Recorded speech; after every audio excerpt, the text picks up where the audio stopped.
Hello everyone, this is Kenji Fuji from Chiba Institute of Technology speaking. This time I would like to make a presentation entitled Prediction of the Peak Displacement of the Reinforced Concrete Structure with Brittle Members based on the Momentary Energy Input.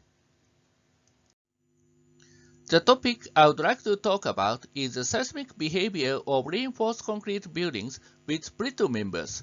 How to evaluate their peak response, considering the effect of duration of ground motions. This is the issue what I'm talking about. Here is an experimental study conducted by Dr. Kanno and Dr. Nishida, co-authors of these presentations. In this test, the RC structure is considered as a single degree of freedom model with brittle and ductile member. In this test, we found the peak displacement of such structure depends strongly on the time history of ground acceleration, even though its response spectrum is the same. So, we will focus on the time history of energy input. In this analytical study, we use this single degree of freedom model without damping for the simplicity.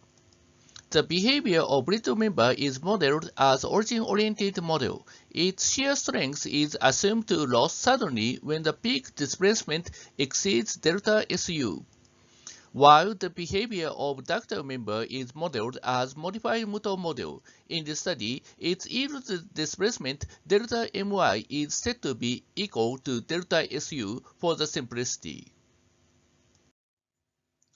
Next, I would like to explain the definition of the momentary input energy. Following the work done by Nakamura, Hori, and Inoue, the momentary input energy is defined as the energy input during the half cycle of response. As shown in this graph, the time t and t plus delta t correspond to the beginning and the ending of a half cycle.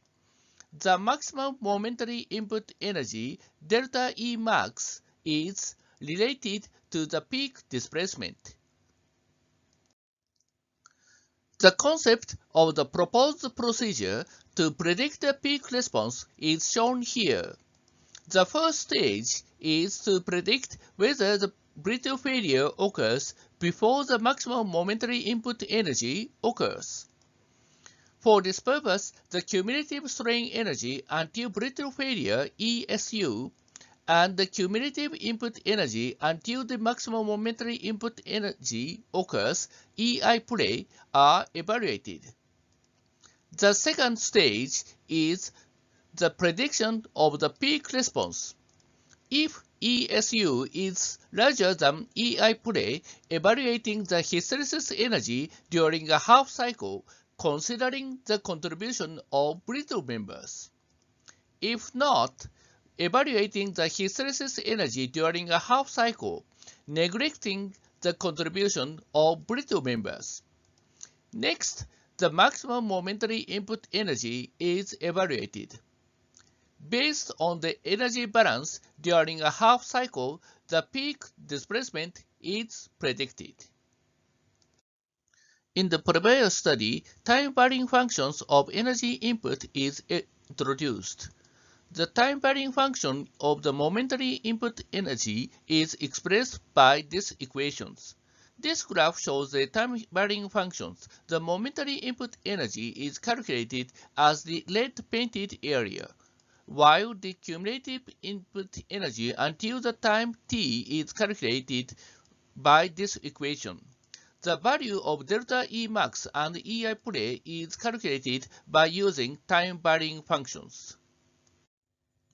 Here shows the numerical analysis results.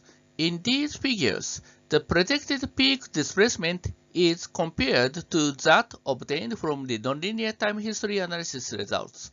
Details of the numerical analysis can be found in the proceeding. The numerical analysis results indicate that the accuracy of the proposed procedure may be acceptable, except for the case CF is smaller than CS, the case of which the brittle behavior is pronounced in the whole structure. The issue discussed in this presentation is how to evaluate the peak response of RC bearing with brittle members, considering the effect of duration of ground motions. For this purpose, we propose a procedure using the concept of momentary input energy and the time-varying functions of energy input to consider the effect of duration of ground motions. The predicted peak displacement is in good agreement with nonlinear time history analysis results. This is the end of my presentation. Thank you very much.